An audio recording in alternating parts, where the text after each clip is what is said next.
All right. What's up, everybody? Welcome back to Tell the Truth Pod. We're back here for our week 6 recap. Man, D Mac, yours truly. CJ at the bottom of the screen. DG to my right, actually, technically, on y'all screen.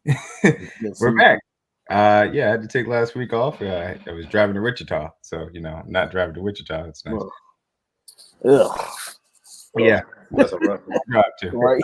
How y'all doing, CJ, DG? Good to talk with you guys again, man. You know, And then we, we 5-1. We in a right. victory Five and circle again. one victory Tuesday, I guess you could say. Well, Carrying it over. right. Keep it going. Keep it We going. played 3 weeks ago. Well, I know it feels like forever ago that we did play. right. But it's No, very true. I mean, doing for good. those that may have forgot, since it does feel so long ago, obviously the Chiefs on Thursday Night Football took on the Broncos in Gee Field at Arrowhead Stadium and ended up winning 19-8 in a game in which I watched live and was extremely frustrated with the offensive decisions that were made throughout the entirety of that game. Yeah, no, there's I did not tailgate hard enough to not be frustrated, or maybe I tailgated too much to be extra frustrated. I don't know. It is what it is. But yeah, so offense struggled some in situations. Obviously, defense continued its excellent level of play, held in a shutout really until a final drive in the fourth quarter, where you may be questionable roughing of the passer call ended up extending said drive for a Cohen Sun touchdown. Got to give credit to what the defense has brought to the table, and I think they've earned first billing. But so I'll give you guys just first crack at it. Any thoughts, just really quickly, about the overall game? You guys watching it at home? Anything you guys thought about? Kind of same old. Doesn't really change. You can kind of tell the offense wasn't really taking it too serious. I saw multiple trick plays. When I saw Kadarius Toney throw a ball in a double coverage, all the frustration I had left my body. I'm like, yeah, Andy's not taking this game seriously. Nagy's not taking it seriously. So why should I? So a lot of the same issues. I feel like it's like a broken record. Pat missing reads, receivers missing routes at times, and defense is playing out of their mind. Another turnover on the books. DG just keep that check mark. So it's just kind of the same old, man. Eventually, we got to break out of this funk, man. It's week 7. We eventually got to get out of it. So we'll see what happens this week on Sunday. So Yeah. Frustration. The whole damn game. Like it's outside of the defense, just offensively, just frustrated. Like I literally sat there and watched the whole game, rubbing my head like this, and it's just hard to see, knowing what they're capable of and knowing what they can do at this point, and they're just not executing. 15 looks lost. Some days, like some plays or whatever. Yeah, like really, Patron Mahomes, man. Like I don't, I'm starting to really wonder when we get MVP Pat back, because Patron Mahomes been here a little bit gotta too wait for the long. bye, man. He's chilling. Yeah, I don't like it. I don't like it at It's all. a marathon, ain't it? We trying to go back to back, ain't we? But it is what it is. They got a dub, so it is what it is. You gotta do what you gotta do sometimes. It was ugly, but you did enough to win. That's ultimately what matters. Some teams on Sunday did not do enough to win. We will get into that later on when we go through our power rankings, and then also our Week 7 preview as well, as we start out with the Chiefs game. But there are plenty of good games on the docket. So yeah, coming out of last week, obviously a lot of storylines, offensive frustration, some defensive praise as well. We'll start here on the defense, and I think that it's important when you go up against a team that's reeling in a certain sense that you really take advantage of those moments. I think that the offense obviously had a little bit of an unserious game plan to do just that against what is coming in as a league or a historically bad defense as far as the Broncos were concerned. The defense, from our perspective, though, being able to take the ball away from Russell Wilson. This was something that coming into the year was a big talking point for me. You have to take the ball away to be a good defense, really to be an elite defense. And that's exactly what they were able to do. They obviously created 2 turnovers, a Justin Reed interception, a Trent McDuffie fumble, forced fumble, I should say, as well. And I mean, Third of the year, by the way. third forced fumble of the year because he's a small corner, but he always loves to take the ball away. I think he hit P Ryan so hard that his knee decided to create the fumble, which Hey is yo, it was hilarious, man. It was funny to watch. So this defense is taking the ball away. Obviously, we've had their evolution. what are you guys' thoughts specifically as it pertains to this defense being able to turn other teams over and their overall evolution into this year and a hot start for them on that side of the ball? That's ultimately what you want to do, right? Is your job because there's a defense, the offense is going to touch the ball and average 6 to 7 times per game. So giving the ball back to your offense when you get an extra possession for themselves or two, and then you're taking it away from the other team, it increases your chances of winning. So this defense is getting to the quarterback at a high level. The secondary is playing out of their mind right now. Take away Trent, about to start that, get a hashtag copyrighted. We're about to get T-shirts made. That's definitely about to be the trending point this year. So guys are playing good. They're flying around, getting to the ball. Pass rush is getting there. Charles will be back this week. Nick Bolton missed the tackle, but then he made up for it with the interception on the very next drive. So guys are playing good ball right now. So you can't really critique them too much. Obviously, we know it's going to be the real talking point is going to be when we play Miami in a couple of weeks in Germany, and we play Philly after the bye, and we got Buffalo and Cincinnati at home. And that's when we really get to see how good this defense is. And overall, they've been playing good football, and there's nothing to take away from them. But those are the games where, it really counts, and all the talking points are going to be validated after games like that. So far, so good. Not too much complaints on the defense for me. Yeah, it seems like this year there's a mindset of taking the ball away, which was something that we kind of wanted to see them do last year that I felt like they kind of didn't get an opportunity to do enough of. And it seems like this year there's that mindset that, hey, we need to get the ball out, every offense's hands, get as many turnovers as we can to give Pat and them a chance to get back on the field and score some points. So overall, man, the defense is playing lights out, man. Like, they're flying around. They're physical. Like, they're a lot. This is probably the most physical defense I think we've ever seen in the Mahomes era. It just seems like there's a mindset to be physical, get the ball out, get to the quarterback, and get off the field on third downs. And I'm loving it, man. Every minute of it that they're doing that, I'm loving it. I think it obviously makes them a more balanced team, especially going on later on to the season, which you're going to really need to be. So for me, and everything the defense is doing is A+. I have zero complaints. Trent McDuffie's an all-pro. I'm going to keep saying it. Take away Trent. Put it on a shirt. Right. To be, he's doing nothing but playing amazing coverage. And look, the Jerry Sneed is too. And now Jim McDuffie's adding the takeaway element. Last year, the Chiefs were 20th in takeaways, with 20 actually even on the year. And so that was a place where they kind of struggled. They did not have the ability to really turn the ball over from the offense.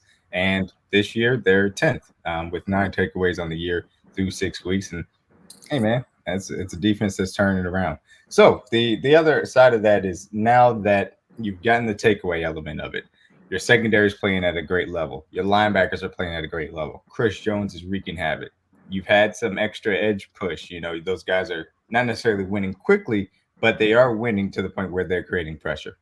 The last piece of this puzzle is really to have that 4-man pass rush come together. And like you mentioned, CJ, when Charles Omenihu is coming back. Line back.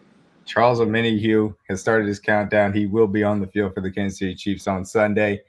This man, simply put, was one of the most effective pass rushers on the edge or interior last year on a rate basis. You could look up and down. He was top 10 in win rate. He was top 20 as far as quick wins. He was top 20 as far as pressures and pressures, hits, hurries, and sacks as well combined. The man had a great season as far as getting after the passer, and now he gets that, bring that over. We saw a glimpse of it during preseason, in which he gave some Browns offensive linemen hell. Now we get to see it lined up next to Chris Jones, George Karlaftis, Mike Dana, Felix, and company. And this is the last piece of the puzzle, in my personal opinion. When you create takeaways, when you're playing solid defense down to down, and this team is top 10 as far as success rate, EPA per dropback, et cetera, now you have to get after it for. That is how you become an elite defense that really can give great quarterbacks trouble. So, CJ, go ahead and start off. What are you expecting to see from this 4-man pass rush, and who do you want to see as that 4-man pass rush when Charles Omenihu plays on Sunday? Obviously, Spags and Andy are going to try to downplay it. They're going to say we're going to ease him in.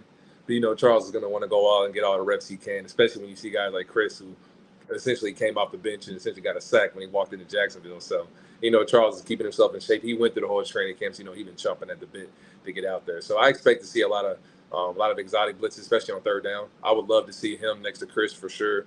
On the edge, you can kind of play with it. Probably you can kind of go a hot hand if you want to go George Felix, or if you want to go Mike and George, or a combination of anybody out of 3. So, And then essentially that's the kind of NASCAR package that we've been wanting to see since we got this group together in training camp, what we talked about all summer. So it's going to be fun to see those guys win one on one. Like to D-Mac's point, you don't really have to blitz when you have that kind of four on the field. So it's going to be easier for your back end because you know those guys are going to get pressure regardless of who's out there. Chris Jones can kind of pick and choose his spots for a weak point, and you can't double team everybody. So that's going to be the main point I'm watching. And those two guys will land up next to each other because if you double team one, then you're leaving guys like Mike Dana, George Karlaftis, guys who are having career years so far with one-on-ones, and that's something you don't want to do. And Felix is taking the next step and getting better every week as well. So I'm excited to see what these guys do in one-on-one situations. And we know the Chargers' offensive line has struggled at times. We saw that on Monday night, that they gave us some opportunities for sacks with Micah Parsons at the end of the game. So I think it's a good opportunity for the D-line to prove themselves, even if it is limited snaps for Charles. But I know he's going to try to do his best to be on the field as much as possible. So definitely want to see him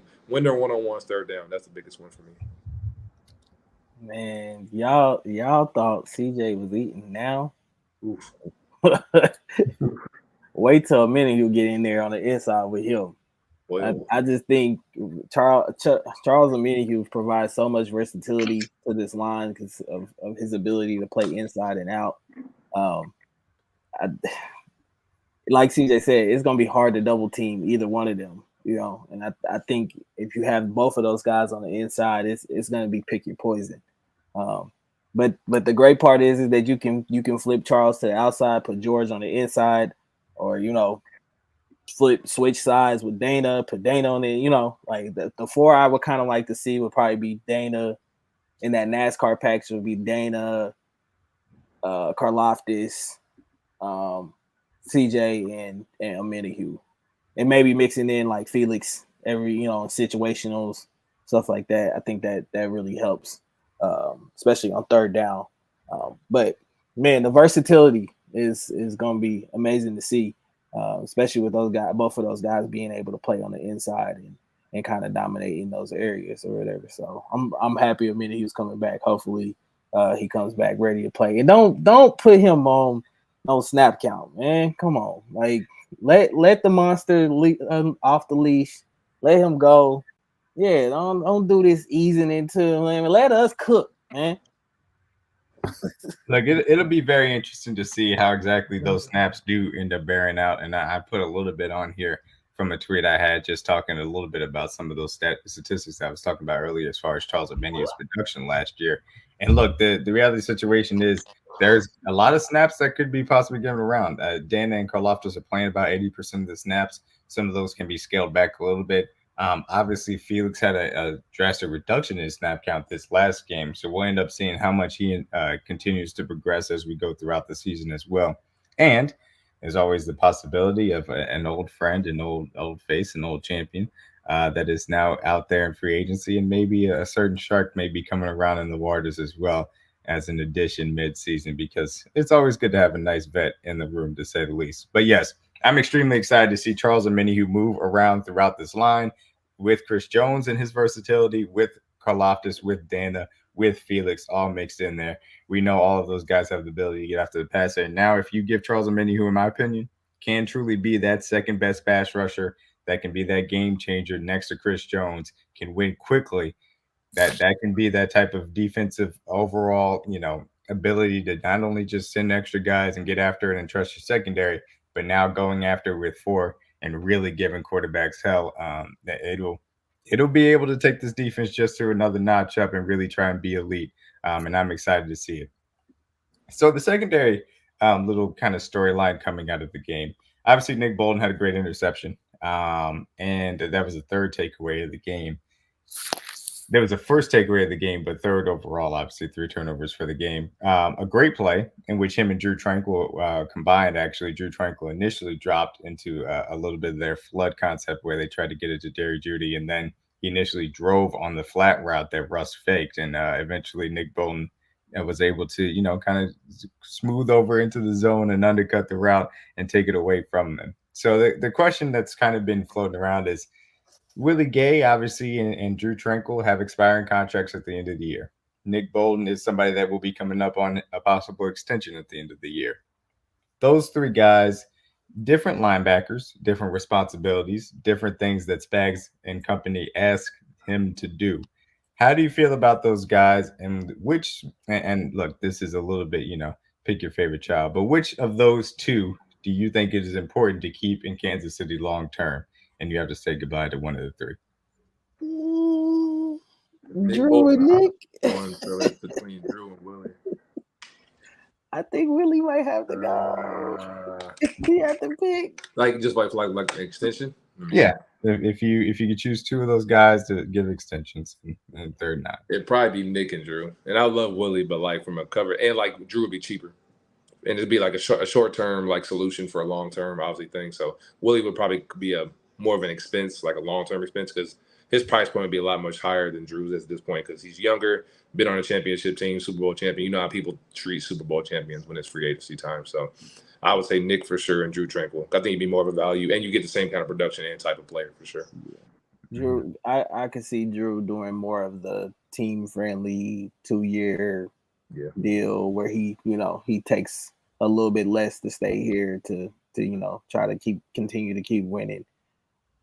I love Willie, but I I would think if we were able to accomplish this thing and finish this year off as champions again, I kind of think he would price himself out of KC, especially being young and first time on the market and seeing all the dollar signs or whatever. Because you win rings, people gonna offer you money, man. Like it's just a fact of matter. So, but as far as schematically and who I think would thrive more in this defense, I feel like it'd be Nick and Drew because they just I can already kind of see Tranquil's more of a better cover linebacker than Willie is at this point in time, and I think Nick's instincts are growing. That's just gonna make him better in coverage as well too.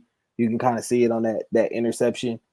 That's a play I think but 2 years ago Nick doesn't make, and now he's able to make that play because the film and the reps and the time. So I think Nick is ascending, and Drew is kind of like that Scottie Pippen role next to him.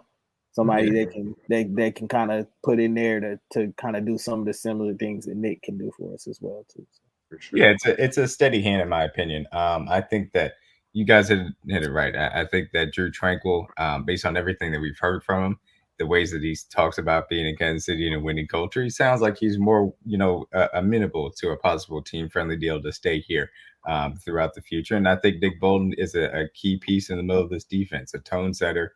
And look, some of that stuff is noise, of course, but some of that also is very important for a locker room and setting the tone of this defense. In my personal opinion, throughout 2019 and 2020, there was a little bit of a soft nature to this defense. Now, of course, guys like Tyrann Mathieu brought that juice, Frank Clark, Chris Jones, but there was still, it was a little bit doughy, at times. We were bend but don't break. We didn't really try and set the tone. Nick Bolton was the start of a little bit of a shift in the mentality of defense, trying to dictate to the other team, really being physical, actually setting the tone, saying that you're not going to run all over us. I'm going to make these stops, and you're going to have to find another way to move the ball down the field. And to me, that does matter a lot, specifically on defense. I think there are a lot of aspects of offensive football that are more so, not necessarily finesse or more so analytical, but there's a lot of mentality to say, I'm going to stop you from being able to get these next 2 yards. And you got to have a little bit of a different take. And I think that Nick Bolton in the middle of this defense brings that. Not to say that Willie Gray doesn't by any means, because as Harold points out, his play has been very well also, and he flies around like crazy, and he obviously gets them hyped as well. But you got to be a little bit realistic about what these guys are going to be asking for. I do think that Gay ultimately prices himself out. Drew is a nice compliment to Nick because of his pass coverage ability, a little bit better guy that you can rotate in and out. And he's also Nick Insurance. As we've seen, he can step in and play that Mike linebacker role. Exactly. And look, Leo, I think is just ready and waiting to take a little bit on of a bigger role. We know he has that athleticism. He's just been learning and growing as well throughout this time here, even it's been very short in his sophomore year. So look, it's a great problem to have. You've got 4 damn good linebackers and guys to rotate in, and they're really providing a backbone of this defense right now that is playing at an extremely high level. So look, enough about the defense, which is great. Let's get to everybody's favorite offense, and look, I do want to make sure that we get to some of these questions here because Noni asked a very nice one talking about could they possibly trying to downplay how good they are or avoiding putting stuff on tape. And look, the truth of the matter is, and I'm gonna get to your other question, Harold, as well. The offense. The answer is yes. It happens every year. They don't show things early on in the year. The whole point. They don't want to. They want to make sure that they have their game plans ready to surprise teams as they get on into the games that really do matter. The way the schedule is kind of broken down, they don't necessarily have to pull out great things. And that was shown on Thursday night. They didn't try and really win that game versus the Broncos. They just made sure they didn't lose it. That's all they had to do. Because they could move the ball easily and got in field goal range, kicked field goals. They scored one touchdown, and that was all they needed because defense played well. So ultimately, yes, they absolutely are always going to be holding things back, trying things out, putting a little bit on tape so that they can be ready to make those adjustments. And so after this mini bye, it's going to be very interesting to see what changes you see made. Obviously, Justin Watson has been taken out of this wide receiver rotation as of right now because of his injury. How are they exactly going to change that wide receiver rotation?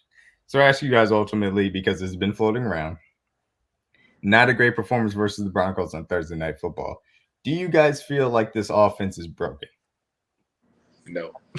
No, yeah. We I said don't this 2 think it's years ago, didn't we? Yeah. I don't think it's broken. I think the main issue right now is just continuity.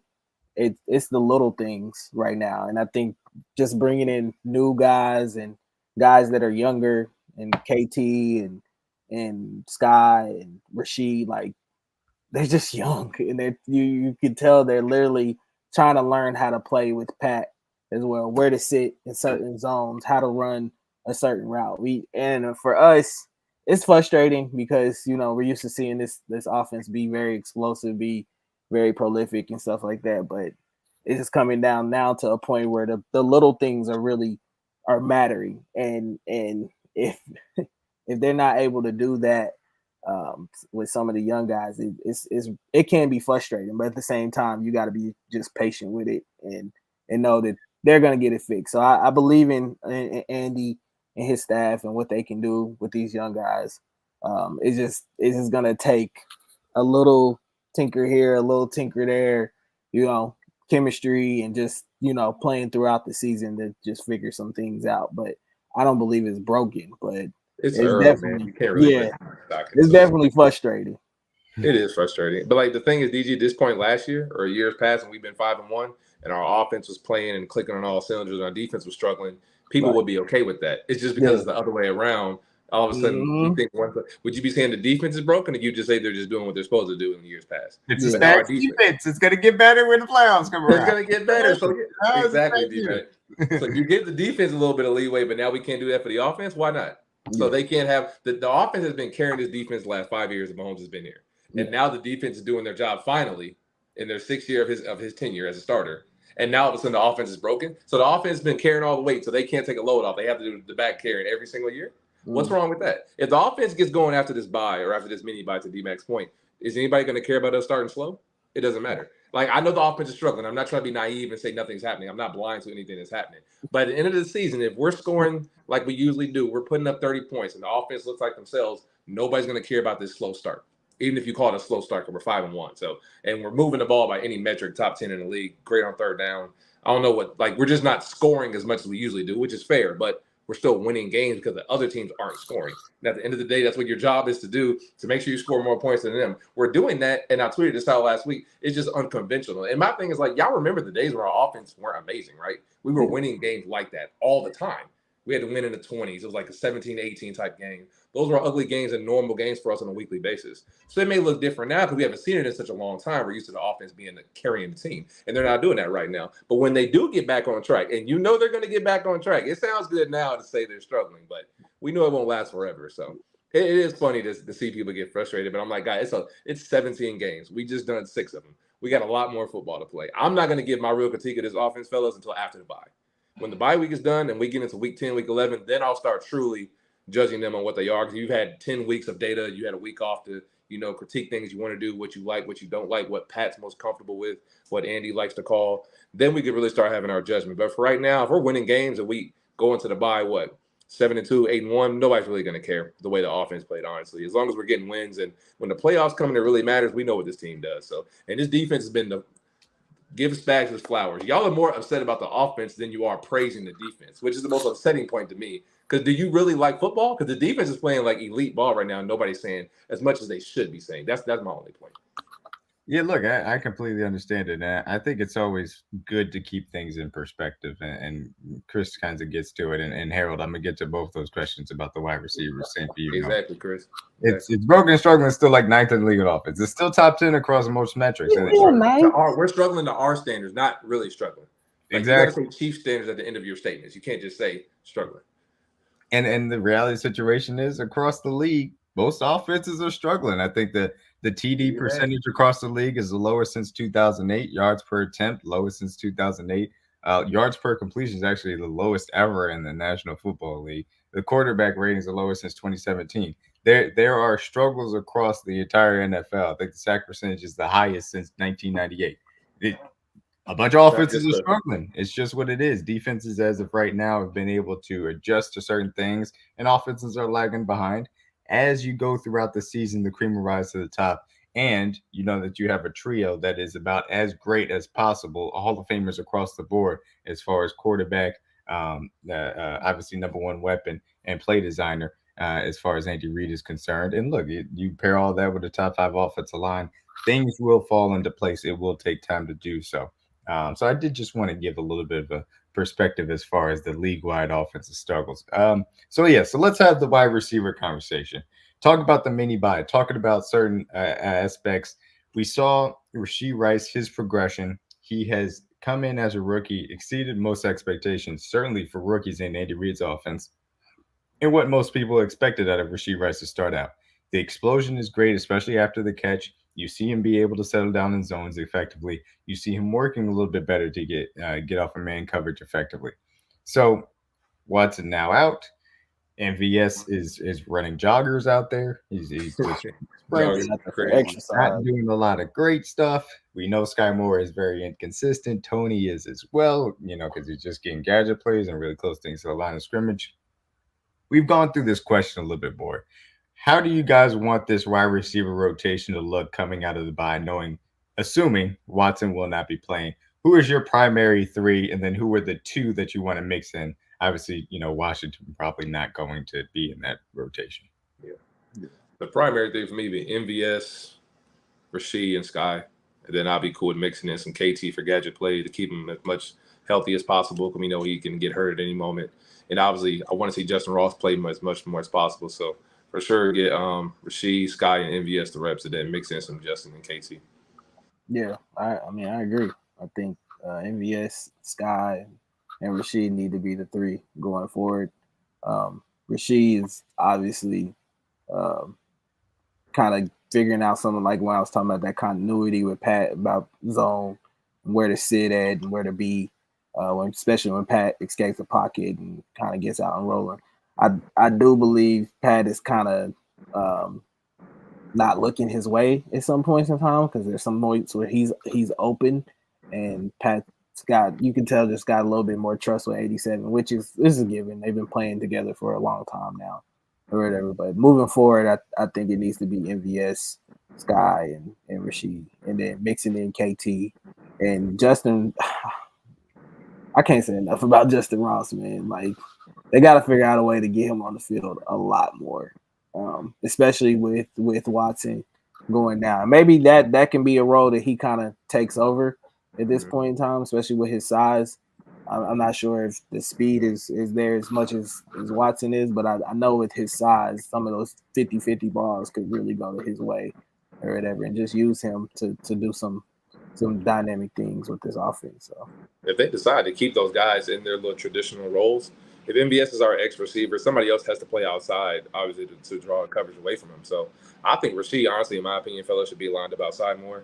I think he's graduated from slot, and I know the route tree for the outside receivers is much harder than the slot. But I think a lot of people aren't really taking into account. Sky Moore is lining up. I think over 70% of his snaps are lined up outside. Like, he's lining up exclusively out there most games. He's not really getting the lineup in the slot as much as I would like him to be. And I've always told DG this: whoever in the slot gets the money, because you know Trav's going to get his double team. So if you're lined up in there, he's going to draw coverage. So if you're in the slot, you're going to get a one-on-one. And Rasheed's taking advantage of his opportunities right now, and I'm glad he's doing that. But if Justin Watson is out for a long period of time, to DMX point, somebody else has to play Z. And Sky Moore can't be the only one that knows the route tree outside of MVS to play outside. So I believe Rasheed Rice should get the opportunity to play Z at times and move Sky to the slot just to mix it up and give teams different looks. Because I'm not saying Sky Moore is not a capable receiver, but we all envision him to being a slot receiver, not being lined up outside the numbers. That's not what he traditionally does. He did it at times at Western Michigan, but that's not his primary route tree. His quickness, breaking tackles, running quick, shifty routes, getting in and out of breaks, that's his strength of his game, kind of similar to Rasheed. And I love that Rasheed has that versatility. But if Rasheed is this fast and physical receiver, like DG and D Mac just said, we have to see what he can do outside the numbers and let him use that explosiveness. He's 6'1", he can run. He's fast. Let him go out there and make a play. We all saw the route when he ran in Cleveland in the preseason. I know he dropped it, but he got open and had some good separation in that game. So I would love to see Rasheed get outside the numbers, man. Let him use that size, let him use that speed, and show what he can really do. Because I'm proud of what he's done so far. I just want to see him get the opportunity to really prove himself. Yeah, and you mentioned obviously Sky Moore at the Z spot, and that's really the kind of pivot point and pressure point of this is right now. That Z spot of and not Z spot as in the route that's sometimes named in playbooks. I know CJ would know, but at that Z actual wide receiver position is the staple of Andy Reid's system. And that Z position has to do so much as far as the offense is concerned.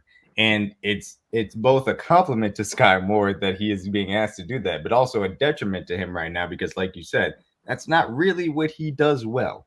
And so ultimately, it's a conflict of how fast can you get somebody up to speed to play the Z so you can move Sky inside, compared to is it just better to just try and take advantage of Rasheed Rice in the slot and just continue to have MVS and Sky kind of waste their snaps in the ways in which they're being used right now? It's tough.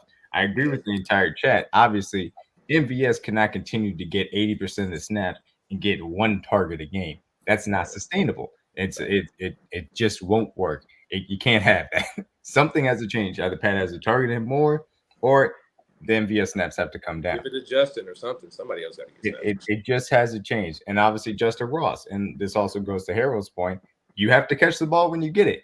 The Minnesota Vikings game, we saw him make an excellent catch to get a first down, but he also had 2 drops. You got to be able to build that trust and be a reliable target when the ball is given to you. You have to take advantage of those opportunities, especially when you're getting limited reps like Justin Ross is as of this moment. And of course, some of that is rhythm, getting these guys into toe. And a lot of that's important, as we talked about, shortening that rotation and make sure that they can get that rhythm, get that trust, and have those reps with Mahomes and live bullets is going to be ultimately necessary moving forward. Um, Overall, what I'll say is this, and Harold makes a point about Matt Nagy in general. Being honest, this team has never ran the ball better than they are right now. So you can't say that they're being soft. Technically, we're running at a high clip. Pacheco is running like a top 10 running back like that right now. That's just a fact. He's extremely physical, but he's also giving a little bit of patience. It's just a tiny bit. You're seeing it a little bit. He's hitting the holes when he needs to, and it's great to see for Pacheco, and he's having that growth. I've actually been very impressed by the creativity in run game. They've gotten to some nice pin pull tosses where they have guys move and create a little bit of conflict in the defense, get guys flowing the wrong way, and it opened up holes for Pacheco to hit very quickly. I've been impressed by the run game creativity that we've seen this year, and I want it now to extend into the pass game to try and give teams a different look and really try to marry that run to the pass. And I think, again, always with the caveat of early season Chiefs, that will come as you get into the bye weeks and et cetera. But ultimately, Harold did ask a very important question. Do you think we need some speed at the trade deadline? And this talks about specifically the issues that we've had with some of the outside wide receivers, outside the numbers. That was my biggest takeaway from watching them live. The defense did not feel threatened whatsoever as far as outside the numbers from the speed perspective. Just overall, they just they just didn't care. And obviously, some of that is they finally got a nice go ball to Watson, and unfortunately, he got hurt on the drop. It is what it is. But so obviously, the flavor, for my personal opinion, I think that Hollywood Brown would be the only target that really can provide the outside the numbers threat, the speed element, and the actual difference making wide receiver to be at the top of the depth chart to actually be worth trading for at this current moment in time. Ultimately, that's a long shot. It's unlikely. It is what it is. You're just probably not going to end up trading. And shout out to Nate Taylor. He ended up explaining this pretty well on their podcast as well over there on KCSN. Only weird games. So look, it's unlikely, but again, something has to change with this wide receiver rotation. Ultimately, do you guys have any wide receiver targets out there that you think would be worthwhile to bring back into this offense? I've gotten a lot of DMs this week, so I've gotten this question a lot. They've seen some names, and Hollywood Brown's at the top of the list. I've heard his name. I've heard obviously Jerry Judy. People are infatuated with Mike Pittman from the Colts. I've heard his name as well. KJ Osborne from the Vikings. All names that are very valid, and I get where people are coming from. The only one I would even entertain would be Hollywood Brown. To D-Mac's point, out of that group, I think he's the one that's the best route runner. Definitely the most explosive guy, and a guy that can play multiple positions if need be to play slot or outside. So, but like D-Mac said, I don't see that happening. I don't think the Cardinals are in a position really to. I mean, obviously they're a bad football team. They're probably going to have a top 5 pick, but I don't think they're real ultimately in a sell mode because at that point they would know, well, you're needing him more so than they're trying to just get him out the building. So they would obviously bump his price point up, and as they should, because they know you're asking for one of our weapons when we're not really in the need to really give away receivers. So I agree with Chuck. I don't really think we need any of those guys right now.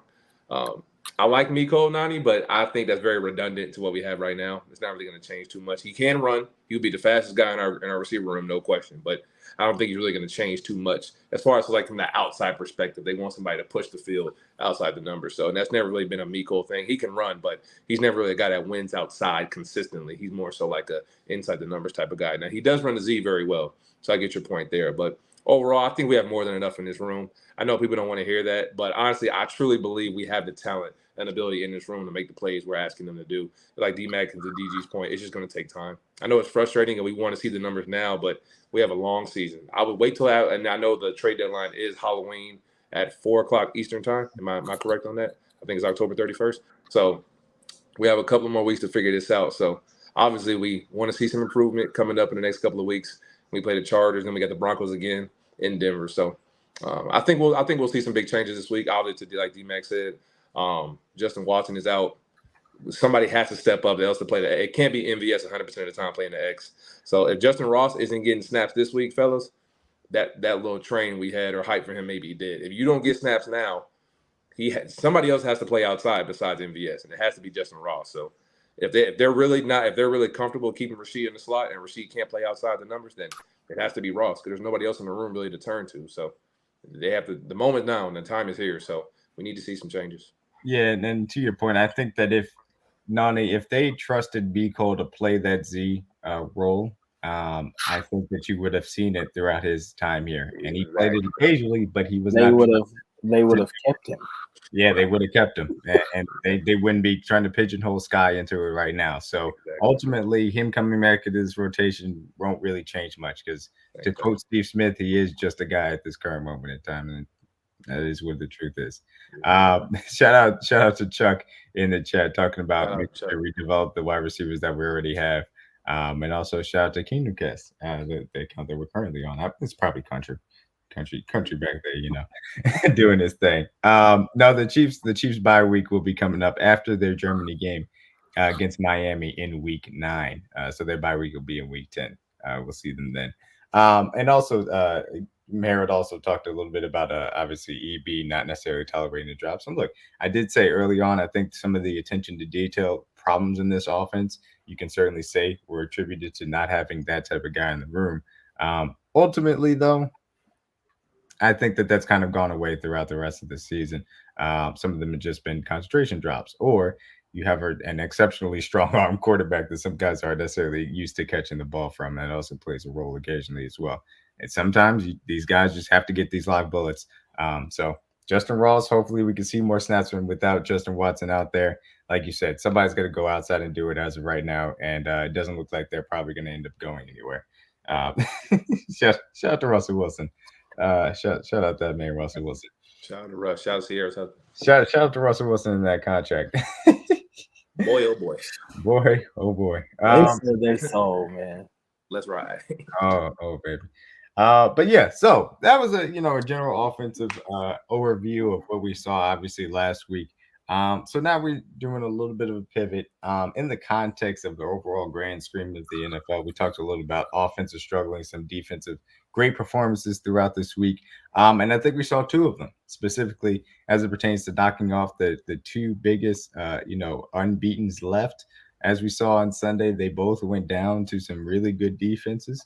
The New York Jets, without DJ Reed and Sauce Gardner, took down the Philadelphia Eagles, and the Cleveland Browns, without Deshaun Watson, were able to take down the 49ers behind their excellent defense as well.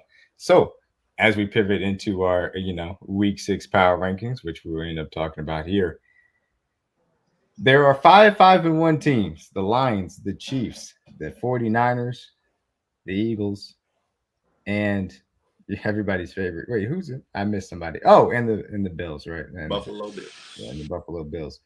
No, the Bills are 3-2. I'm missing somebody. The Bills are 3-2 because they lost the Jaguars, and the Jets. Tonight, Detroit. You said Miami, right? Miami. You said Miami. I did not say Miami. That's who it was. Miami. That's Miami's it. I was like, I was looking at the standings. I'm like, you know what? I'm missing. Yes, there it is. Chiefs, Eagles, Miami Dolphins, 49ers, and Detroit Lions. And as of right now, we are, technically atop of standings due to a few different tiebreakers. So shout out to us. A slow start, guys. Remember, slow start. Slow start. Say we were the worst loss in that game. Must be a bad slow start for us. Yeah, I'll say that for sure. Who had the worst loss in that group? Boy, oh boy, man. So yeah, I guess we can start that conversation there. As far as who the losses are, obviously ours to the Lions opening night. The Lions lost at home to Seattle. The 49ers on the road to Cleveland without Deshaun Watson, with PJ Walker starting. Miami Dolphins got trounced by the Buffalo Bills, and the Philadelphia Eagles lost their game to the Jets with Zach Wilson starting. Do you guys have a thought on who you think had the worst loss of that group? Dolphins. I think the Dolphins did just they went to Buffalo and got whooped. They did get smacked. That Philly one was kind of mad. The Jets defense is good, but Jalen just played so bad, bro. Like, he threw 3 interceptions, and 2 of them were awful. One of them was kind of a little bit of an overthrow, trying to make a play, but 2 of those interceptions were just terrible. And I know the Jets defense is good, and I think people kind of validating my point when I said last week that's probably the best defense we're going to see this year. And they've been kind of struggling, or making a lot of quarterbacks struggle this year. So, but I expected the Eagles go in there and win that game just because I thought their defense would give them a chance, and they did. But for Jalen to go in there and play that bad, that was very – I mean, the Bills and the Dolphins kind of have this thing. They blow each other out up there. The next game is usually close. But that Philly loss was nasty, bro. I'm not going to lie. I didn't expect them to win, the Jets to win like that. Not at all. Yeah, Jalen Hurts in those 3 turnovers, absolutely killer. 3 interceptions and a fumble? Is that any fumble? But yeah, 4 turnovers. That's bad, bro. That's definitely unfortunate. But hey, I mean that's how they just got their first one against Josh Allen, to say the least, man. I don't know. It's kind of tough to pick out a bad because, like you guys said, I mean the Dolphins getting absolutely destroyed by a good team, like that's one thing. But also losing to PJ Walker or Zach Wilson also was another thing. Even as good as those defenses are, that's what I'm saying, bro. That's what I'm saying. Like Zach Wilson, they gave him opportunity. The only thing I can say about those games, especially the Philly game and the San Francisco games, those games were still competitive down to like the last, Yeah, I mean, obviously San Francisco just misses the field goal. So right. Moody. That's why I just said the Dolphins, to me, like, you went to Buffalo and got whooped. Right. Like, wasn't even close in that game. So that to me is what ultimately defines who had the worst loss. But still, I still think the Dolphins are a very good team, very explosive team, and still can do a lot of damage in this league or whatever. Absolutely. Just bad day for them, So, bad day. Absolutely. And look, to the point, I mean, look, it's just the Dolphins are the Dolphins. They have an exceptional offensive game plan that can really get after you and give you a lot of issues. But yeah, man, it's tough. I think it's just bad karma to take a kicker early.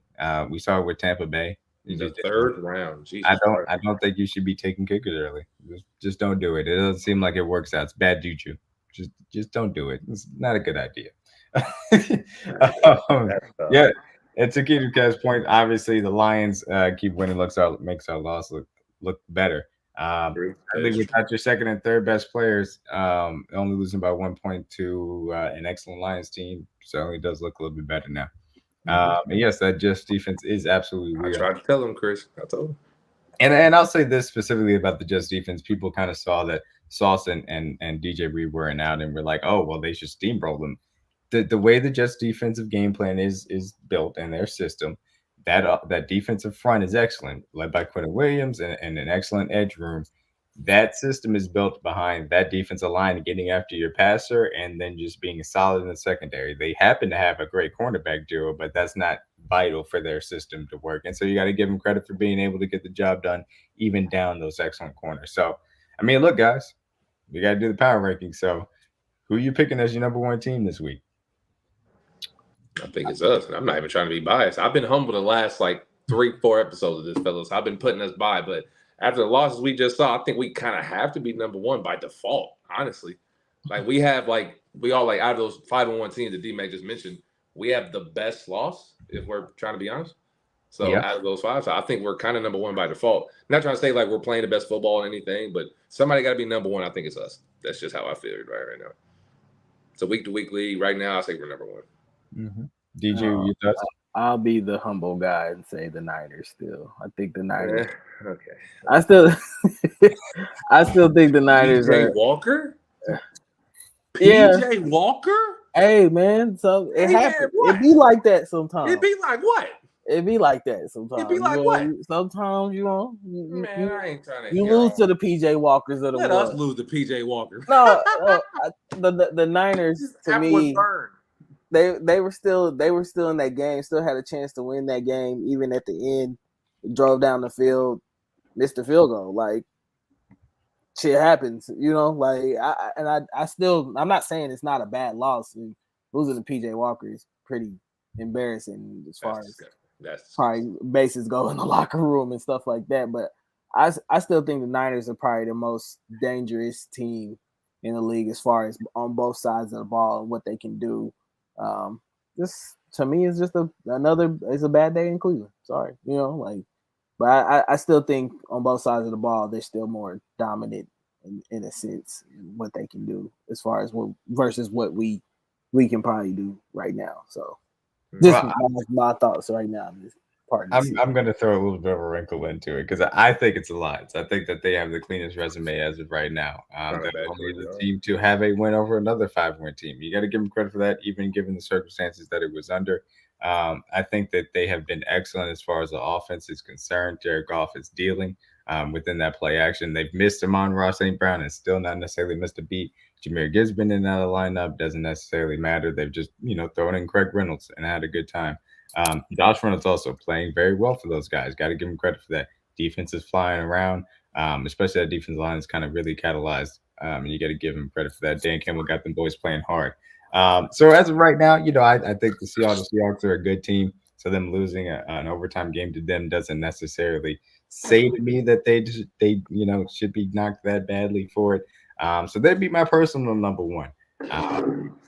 I don't know how you guys want to settle this. Do you guys feel like I'm go with the majority. I'm cool either way. I'm cool.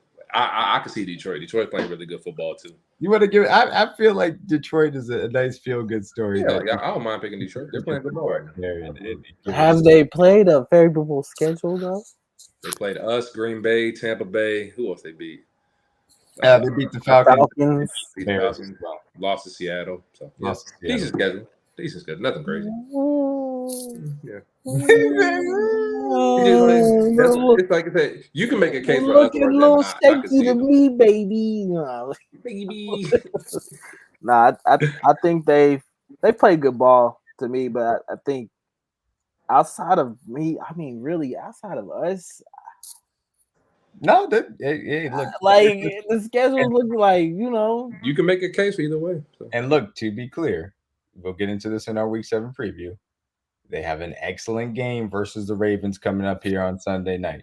It'll be very fun to watch those two teams go at it, especially the way in which the mentality both of those teams play, how great the Ravens are specifically over the middle of the field. It is going to be very excellent to watch those two teams play. So I'm very excited to see that. I did put the Niners at 2, us at 3 for right now. The Niners have a little bit of a better overall body of work than us, and I give them credit for that. I don't think necessarily losing that game is too bad, specifically because I think the Browns defense is the best in the league. and they're just a really bad matchup for the Niners offense. So for right now, I'm gonna give the Niners a little bit of pass here at 2, and I'll put the Chiefs at 3. So between the Eagles, is sitting out there, and we have the Miami Dolphins. Who do you guys think should be 4 between those two? I think it should be Miami, but I want to see if you guys have a different feeling. Yeah, Miami. I like the Dolphins. Miami. Yeah. They obviously got the most explosive offense in the league right now. Their speed on that offensive side of the ball is incredible, and play calling with Mike McDaniel is very intriguing. They can do a lot of different things to scheme up different teams or whatever. So I definitely like Miami at the 4. And to me, the Eagles are they're offensively just not playing good ball. Just kind of like same place that I think the Chiefs are kind of in right now. Baker Mayfield. Look, Baker in the past. I think Tampa's a little bit of fake good right now, and a little bit by default good as far as the NFC South is concerned. Don't just call Atlanta a physical football team. Yeah, well, their defense is solid, and they like to run the ball, but Desmond Ritter's still their quarterback, so he's I'm not that much. It is what it is. I would say to number 4 is Miami. 8 should be number 4. And we Miami, can put Philadelphia at number 5. And look, it's not like, again, this early in the season, a lot of this is really just splitting hairs, especially amongst the actual elite, all 5 wins as far as those guys are concerned. So let's take a look at the standings. Where do you guys think that we should go next? I mean, obviously, Ravens are right there. Jaguars had another, impressive win to get to their 3-game winning streak. Buccaneers lost. Pittsburgh's coming off their bye. Seattle Seahawks lost. Obviously, Bills took they tried to lose to the Giants, but they didn't. The Cowboys got back on track versus the Chargers. Browns had an impressive win, Rams, etc. Do you guys have a feeling as far as who you would think should be the number 6 team, number 7 team? Who do you guys think stands out to you guys? I take the Jags. I'm cool. I would say the Jags or Baltimore, either one. Yeah. Don't the Jags lead the league in turnovers right now, though? Takeaways? They lead the league in takeaways right now. Yeah. Jackson. I'll give it to Jacksonville. That's cool. I think they're playing good ball. They've been able to bounce back these last couple of games. It seemed like going over to London got them back on track. Hopefully Trevor's good to go on Thursday. But yeah, I'm cool with Jacksonville right here. And I kind of thought going into this game on Sunday that they might, run into a sleepwalking type game where the Colts kind of come down there and run the ball against them and beat them. They stood tall and whooped the Colts' ass. So I'm definitely impressed with Jacksonville right now, what they're doing. Yeah, look, I was a little bit concerned from a standpoint. I was thinking that Jacksonville could get caught in a little bit of a sleepwalking trap game, a divisional game, coming back from London after 2 weeks. That could happen. No, they handled business as they should have. I thought that was very impressive to me. The Ravens had a little bit of an game. They were just kind of pedaling along in the red zone. They're kind of like us right now. Like, they've had a really good defense. Their offense moves the ball fairly fine, and then they just in the red zone just start doing random stuff. It is what it is. And ultimately, we'll see if they end up getting together. But I will say the Jaguars, to me, have looked a little bit more impressive. And I'm also kind of a Jaguars apologist to that point. So I think they deserve to be 6 and the Ravens 7.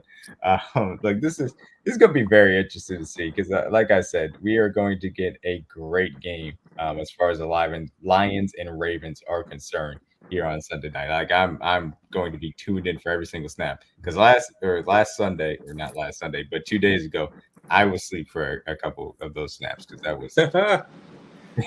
It was really tough to watch a 6-0 game between Josh Allen and Tyrod Taylor. It was difficult. I'm not going to lie to you guys. These they gotta fix these primetime games. Me and Chuck was having the time of our life. Y'all missed it. What were you guys doing? What were you guys doing during that? Me and Chuck was at the bar watching the game, having a good old time. DG wanted to come with us. DG was being a hater.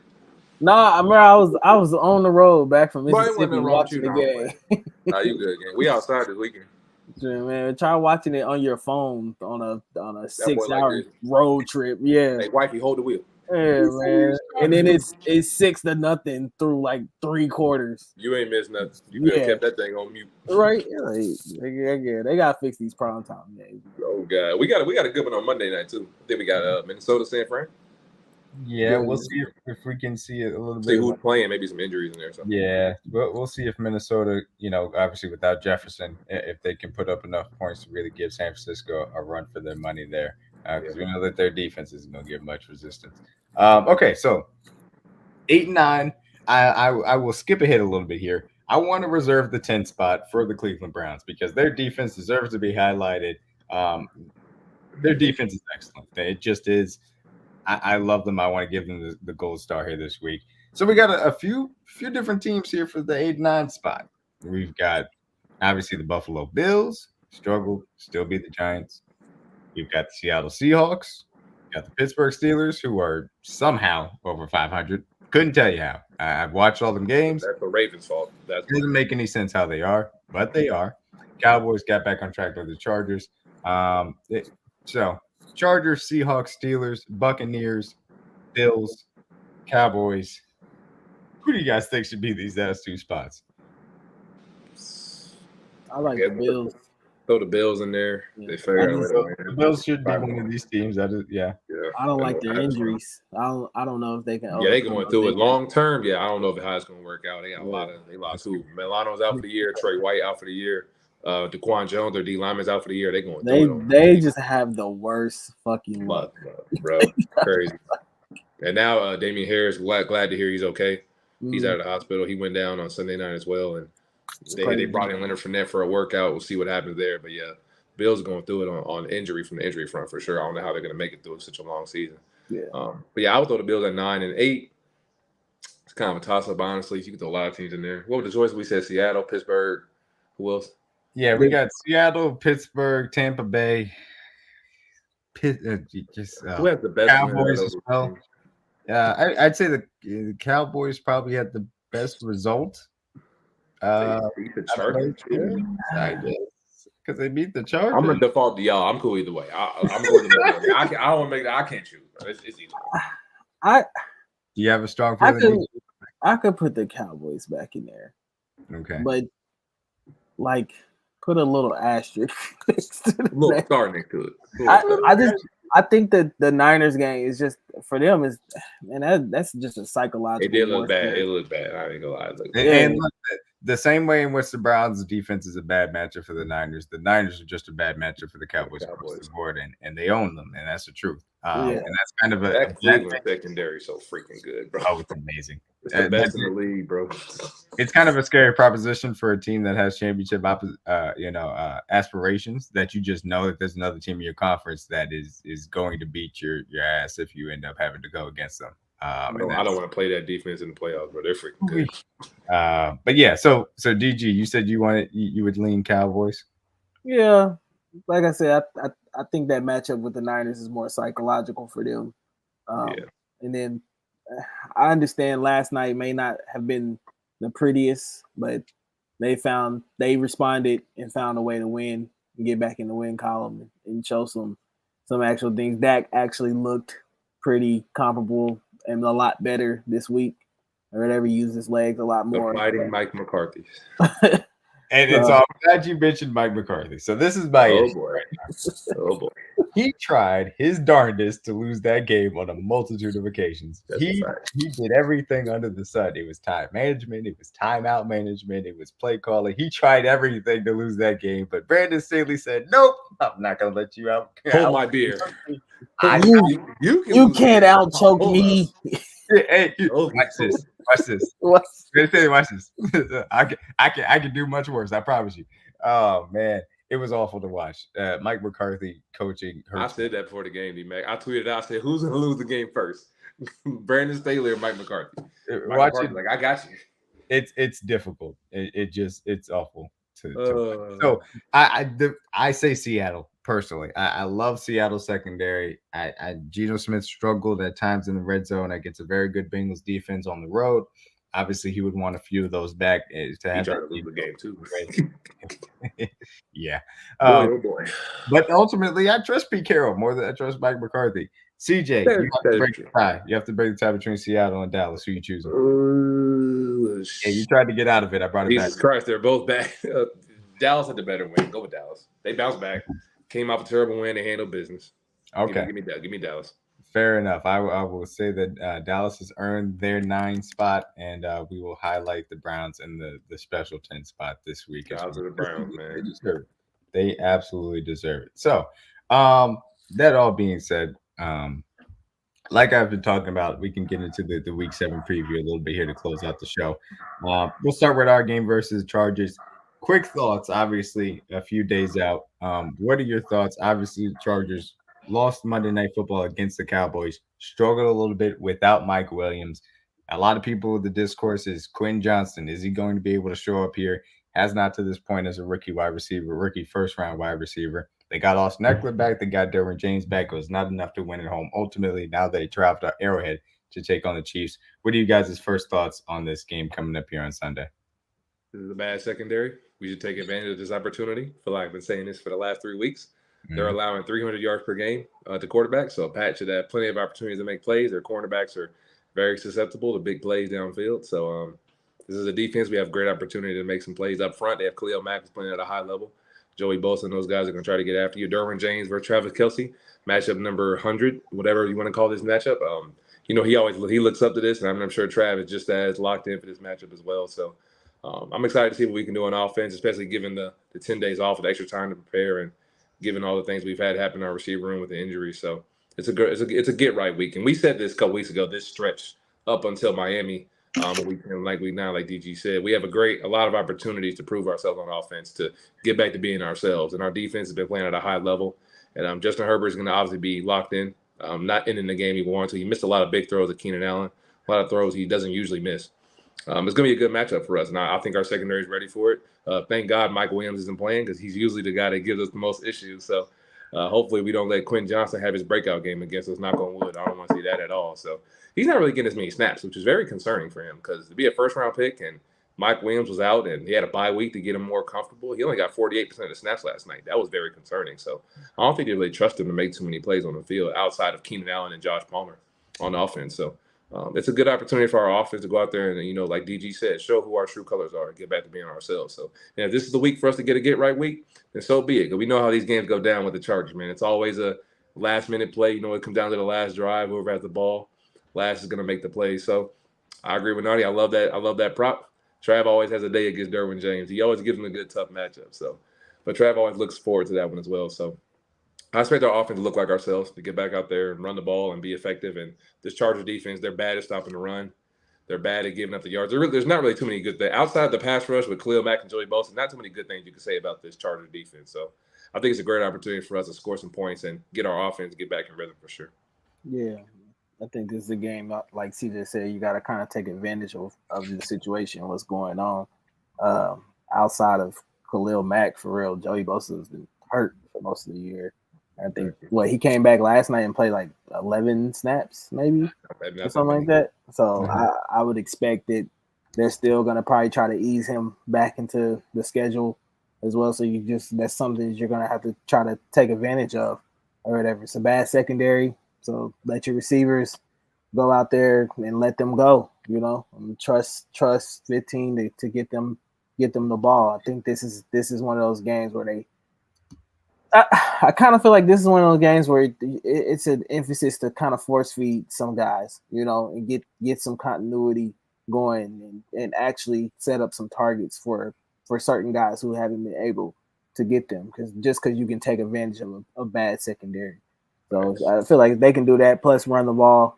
Like I always say every week, they got to give 10 the ball a lot more, get him way more involved in this offensive game plan. I think if they do that, then this can be one of those games where, like I said, with the Broncos, it's close, but it's comfortable. It's one of, I feel like that's what it's kind of going to be. Maybe it does come down to, last possession, defense needs to get a stop, but you should be very much in control of this game this Sunday. So hopefully they come out with their heads on straight and come with a great game plan. So The team need to bounce back. yeah. Hopefully we get MVP Pat back and not control Mahomes. We need it. Look, the other situation is this is don't turn. Look, they are 10 days on rest for the Chiefs. Extra time to prepare at home. Coming off a tough Monday Night Football game that was a loss for the Chargers. The Chiefs should win this game, and ultimately, they should be dropping the Chargers to 2-4 and eliminating them from the division in this game in October. This is what should happen. Um, the offensive side of the ball is concerned, you can get after this secondary. You absolutely can. And we know obviously Travis usually has a good game versus these guys for a reason, but it's not just them. You can get after these DBs, and they have to be able to take advantage of them with these wide receivers. Mahomes has to trust these guys when they get open, stay in the pocket, and deliver the ball on time and on target, because this offensive line is giving them times. Now, this offensive line will have a challenge. Khalil Mack has been playing fairly well this season. Tui, who is their rookie out of USC, also been playing very well. Joey Buster came back, played under 50% of the snaps. We'll see how many you can get. I would like to see them do a little bit more up-tempo things. Obviously, coming out of the bye, maybe that's a little bit more viable than it is early on in the season when you're trying to work guys back. I want to try and see if you can establish a little bit of a rhythm here, get those guys gassed early, and agree, continue to run the ball effectively because they haven't been able to stop the run all year. Defensively, you saw last night, if it ain't Keenan Allen, it ain't really. It ain't nobody. It's the Josh and Keenan show. They're the only two guys really touching the ball. I trust this team to be able to rally, tackle Austin Eckler underneath. I think the tight ends are all right, but nothing really to be scared of.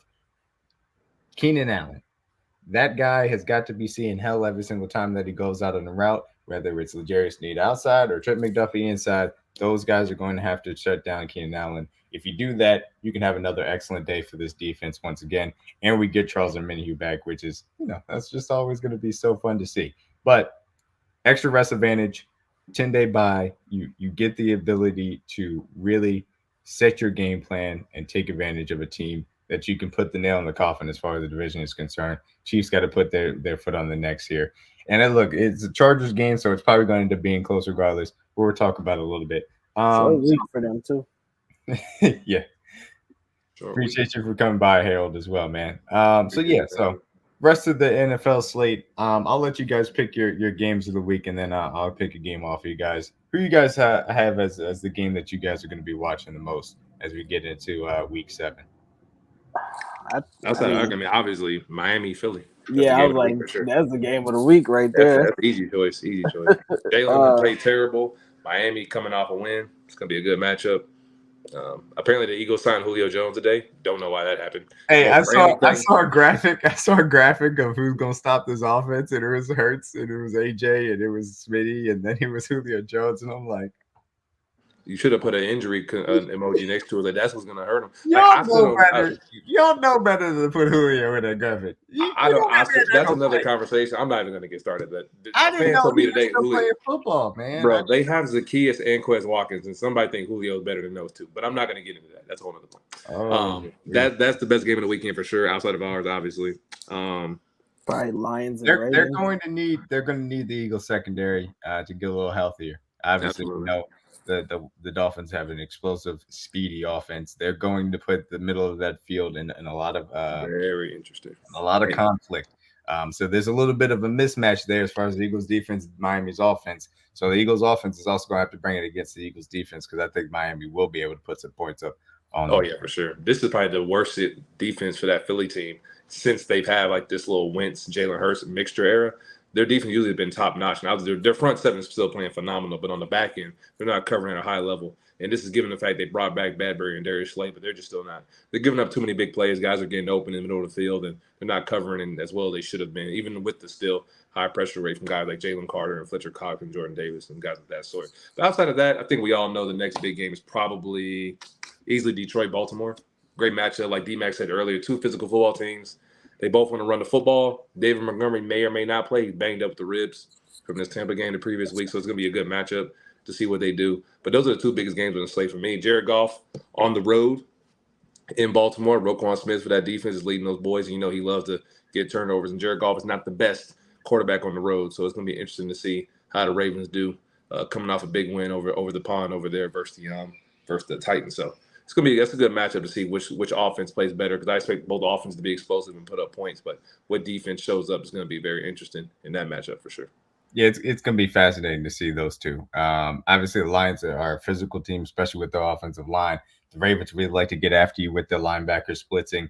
That generally is a little bit of an interesting mismatch against the Lions, who like to do their play action. Can the Ravens shut down the run enough to make sure that the play action doesn't matter? And obviously, are the Lions on the defensive end being able to make sure they get after Zay Flowers effectively and limit Lamar's legs as well? Going to be very fascinating game to watch, just to see. It's kind of a what is the truth of the season when you actually play a really good team? What are you able to get to? What actually carries over compared to what you can get to versus some lesser teams as well? So, and that goes for both teams. The Lions are just as much of contenders as the Ravens are, and that has to be said. They have earned that right to be put into that category right now, no doubt about it. I also say my sneaky fun. Well, I won't say fun. My sneaky game of the week is Steelers Rams. Like I said, I think the Steelers are just fake good. I don't know how the hell they're over 500, but they are. The Rams, The Tomlin effect, the man. Rams are just like they're doing their stars and scrubs thing. It's Aaron Donald on defense, just wrecking havoc, and a bunch of dudes just flying around and trying their hardest. And on offense, it's Matthew The Stafford Cooper Cup show. darts all over the place to Cooper Cup and Puka Nacua. Open So the door. Puka Open that cup. It's Pikachu. how the Steelers try and combat that off the bye is going to be very, very fascinating. Shout out to Keenan's Queens podcast. They did ask about the Frank Clark discussion. I personally said, and this was on not what wasn't on the pod today, but just in general, I think that you can move Matt Dickerson off this roster now that Charles is back. I think you can move Malik Herring off this roster now and bring Frank back. That's just me personally. You don't have to give him a bunch of snaps. He can play 10 to 15 snaps, just pass rush throughout the game. Or if you want to just put him on ice to the playoffs, that's cool. But I would like to see him brought back just into this room, because you can always use a little veteran leadership. Doesn't have to happen right now, though. We'll see what ends up happening as far as that's concerned. How you guys feel about Frank Clark coming back into the fold as we wrap this up? I don't think anybody's saying no to Sharp, man. I 5-5 need back, Sharp. limited snaps. It's an ace in the hole when you get to the playoffs in January. It's the best. I know his crib's still out there. I know he ain't sell it. So it makes sense, man. It makes sense for us. Makes sense for him. Finish his career off the right way. It makes too much sense, man. Get it done if it's possible. He wants to do it. I know Andy spoke on it yesterday in his code talk. So if Frank want to come back, we'll welcome him with open arms. So it's definitely something we want to see. 5-5, always welcome home, man. Translation: he's taking a physical, and we're working through some contract negotiations. Matter of fact, I just saw Frank on the plaza. Y'all want me to go get him? I just saw Frank on Westport. Nah, he was at Kelly's bar. What you mean? I definitely would want Frank back. I need, especially for my DJing purposes, I need more clips. Frank was arguably one of the best shit talkers. Oh man! so Them sound bites from Frank. Right, I definitely need those sound bites back. But nah, man, I think this will be an easy money sign, man. It gives you a guy who can be a situational pass rusher, can come in and help develop some of these young guys. I know they didn't make Chris Jones awfully happy to have his guy back in there, and it's just great for the locker room, man. I think it was a signing. I really feel like we shouldn't have let Frank get out of the building in the first place. But it's business happens, and I understand. Contract negotiations don't always go the way you think they're gonna go or whatever. Just paid him his salary, then we brought him back. It's all right. Yeah, he got a little bit of that Walmart money, and now he can come back home. They just did us a favor. Appreciate it. I think for Frank, this is for his side and for the Chiefs side. This is a no-brainer.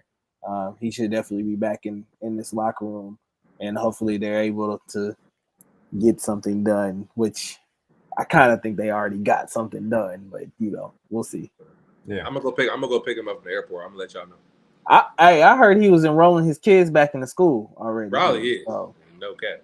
Look, this is gonna be very fascinating because not just Frank Clark, obviously trade deadline coming up, Watson's injury, Charles Omenihu coming back, who right now has a roster exemption, but by Saturday I believe that's going to run out, so there is going to be some type of corresponding move.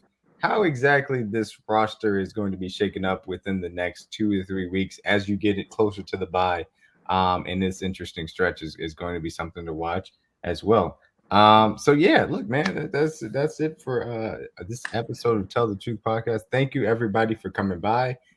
Make sure you check out CJ at the Aftermath podcast as well. Check out DG, the best DJ in all the land. Make sure y'all know who spins it the best. You can find me on Twitter at DMacWake316. I'll be on Kingdom Cast later on Thursday as well, hosting my Red Friday space as well throughout the week. Shout out to everybody that came by to listen. We'll see you guys next week. Peace out.